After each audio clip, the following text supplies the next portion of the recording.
Welcome. Today's video is about explaining what it is to buy a stock. This is very important because I think everyone should own stock. The reason why is because currently when you save money, you put it away in a savings account and that money never grows.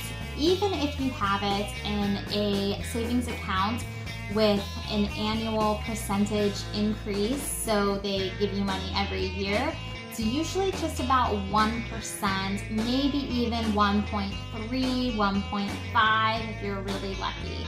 So 1.5% a year, it's really not much, and having your money just sitting in that savings account, it's not working for you. It's actually working for the bank. So when you invest your money in the stock market, that's a way where your money can work for you. So I know it can be very complicated, and I think it's really important for kids to invest too. So I would love to kind of give an example that I think even a kid could understand. So for this, I'm going to use a soda can. This can represents my company. Let's say I have this company and it's privately held. That means that I own the company, maybe some other people privately own parts of the company with me, but it's just our company.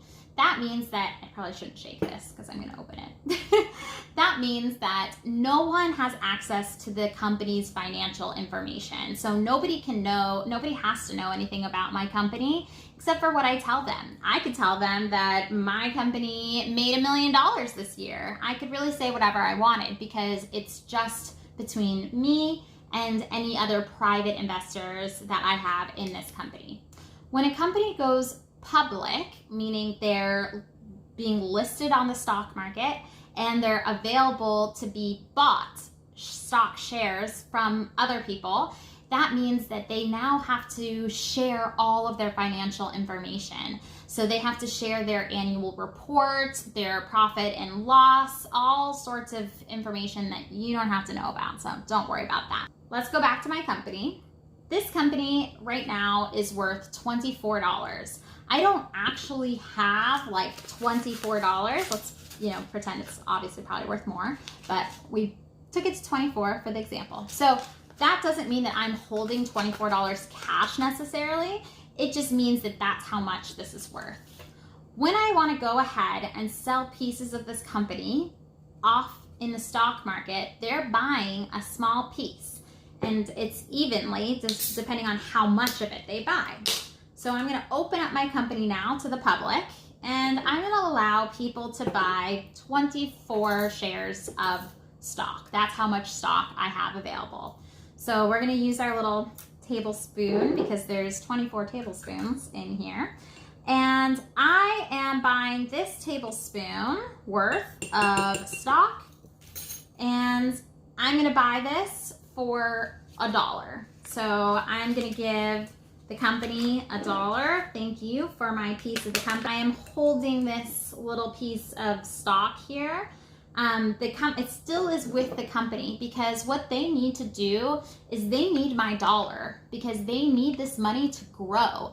Let's say this company is only this one can, but they're working on developing another can and they need money to do that. So they need my money to do that. So I'm going to give it to them. Here you go. Here's my dollar. And I know that I now own this. And it's showing on my brokerage account. Your broker, that's the person who helps buy and sell for you. That person, you have to make sure that they are federally insured. This is very important because there are international brokers and all sorts of sketchy people doing things. The people who are insured, like TD Ameritrade, Schwab, there's just thousands of them, I don't even know. But all of those insured brokers, that means that if for some reason this company did something shady, I'm still okay. Things are gonna happen. One, you could get a dividend. So this is the kind of stock that I suggest that you invest in if you're a first-time investor.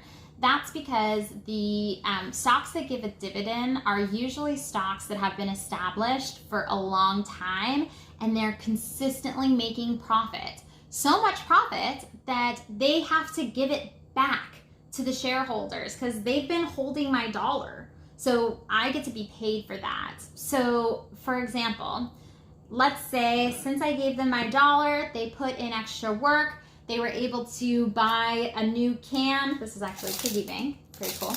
They were able to buy a new can and they made a lot of money this year. So they're gonna take $12 and give it to the shareholders. For me, that comes out to 50 cents. So this is my dividend. This is money that you can either take in your pocket, or if you'd like to, you can buy more of that stock, you know? Oh geez, we just spilled. So I get something to clean this up. Okay, we're back.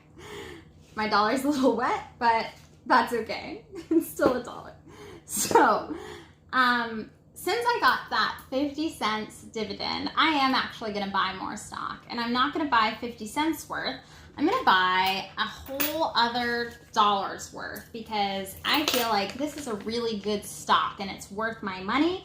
And I'm gonna invest another dollar because if I were to be investing $2 this year, I would have gotten back $1. So that's a big dividend. So I'm gonna give them another dollar and they are going to give me another share.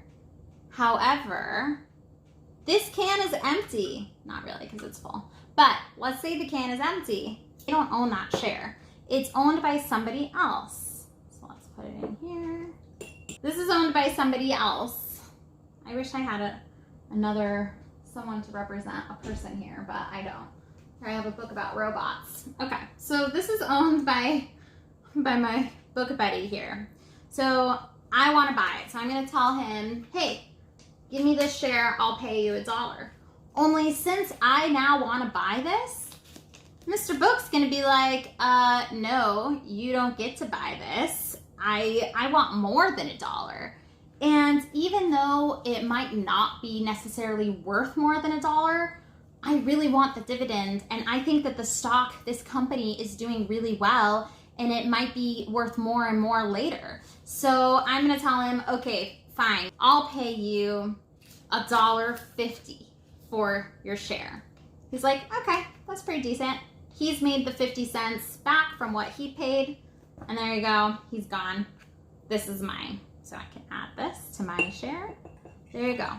So now I have 2 shares, and I did pay an extra 50 cents, but whoa, look at that. On the stock market, the price is changing. This interaction there with my friend, the book, quarantine, you know, is the reason why stock prices change. People are always buying and selling, and that buy and sell is based on supply and demand. If you're just casually investing, you don't really have to understand why the price changes that much, but you have to know that I might have bought it from him that day for $1.50, but if news came out that this company was developing a can and this can made somebody sick, then chances are he would have sold it to me for just 50 cents. Don't trade on the news because it's not actually based on the product. Most of the time, it's just based on all of these other people, the 24 other people. In real case, it's like 24 million other people that own little pieces of the company. That's why the price is always changing, because the supply and the demand for that particular stock is going to always change based on what people are buying and selling, because I could sell it to that guy for whatever I wanted to. That piece of it is not monitored by anyone. Technically, I could sell both of these shares for 5 cents if I wanted to. It'd be really stupid because I know it's worth a lot more, but I could, and especially if I want this 5 cents. So that's a reason why the stock market is always fluctuating, because you have millions and millions of people selling and buying all different prices. So a few years go by and they've been doing really well. They developed this can They developed this candle that sold really well. And a few years go by and look at that. Somebody like wants to buy all of this stock that I have for $4. So basically almost doubling what I paid for it. So that's what I want you to wait for. I want you to buy a good stock. One of the stocks that's on the S&P 500 would probably be the best. I'll include a link below with a list of all of those stocks. These are strong stocks. Stocks like Coca-Cola. That is Warren Buffett's favorite stock. He's the millionaire. He became a millionaire just by buying very safe stock. So Coca-Cola, Disney, there's so many that are very safe.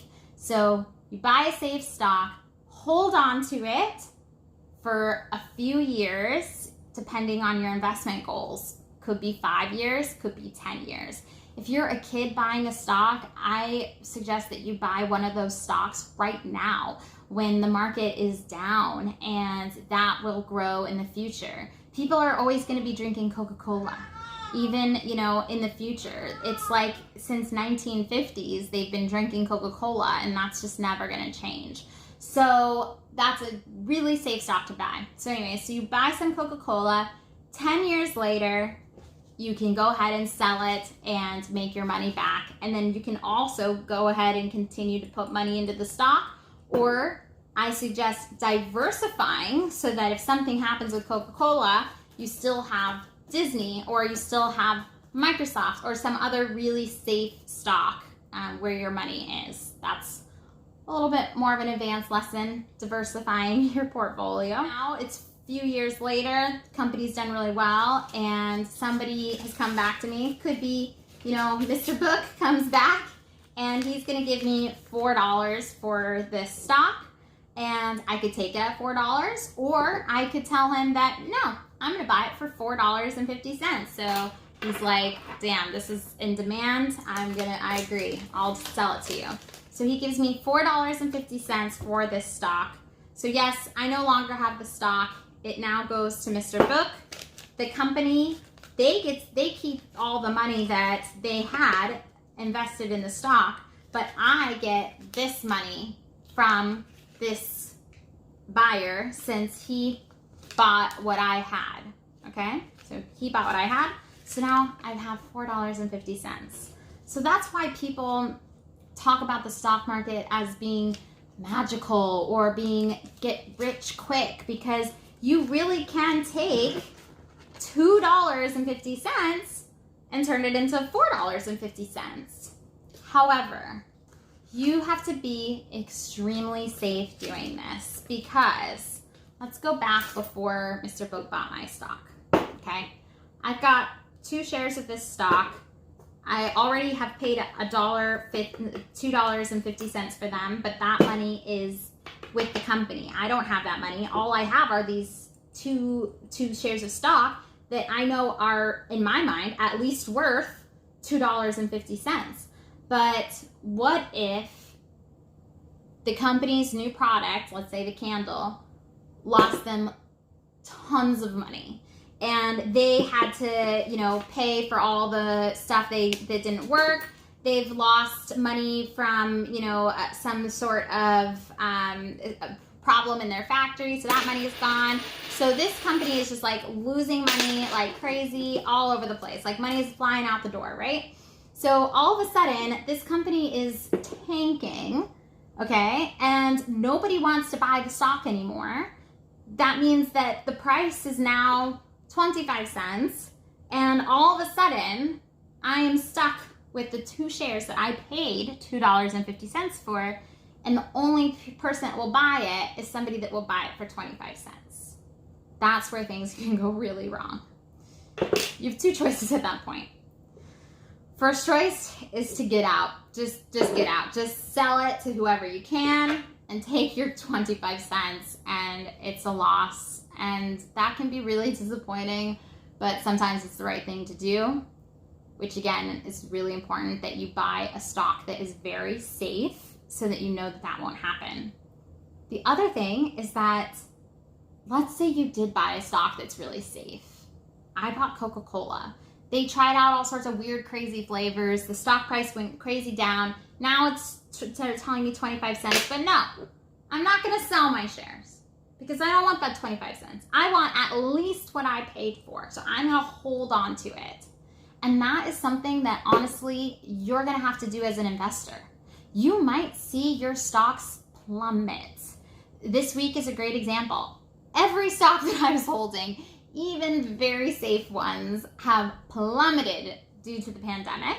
But guess what? I'm not gonna sell them because then I will lose my money. And I know that that is a very short-sighted situation. So instead, I'm gonna hold on to them until somebody can come and they can give me that $4.50 that I know I can get for this stock, okay? So I suggest if you're buying a safe stock, even if you see the price come down, hold it. Do not sell it, hold it, okay? However, it's very important that you are only investing very small based on what you can.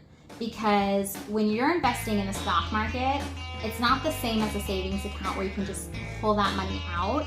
That money's in the market, and for example, my $2.50, like I can't get that back right now. All I have is the stock to hold because the company has that money. So you have to realize that money that you put into the stock market, you have to be okay with knowing that you're not gonna have that back for a while, okay? So that's the last thing that is really important, is that if you think that you want to invest, $100 and buy a few shares of the Coke stock, I think that's great. But you have to be okay with not seeing that money for a few years. You just have to be okay with that, because if you think that you might need that money, then stock market is not where you should be putting it. You should put it in a savings account or a checkings account so you can get the money back. Please let me know if any questions arise. I'm going to try to figure out some more videos to make it easy to understand what's happening with the stock market, and really excited to trade with you all. Happy trading.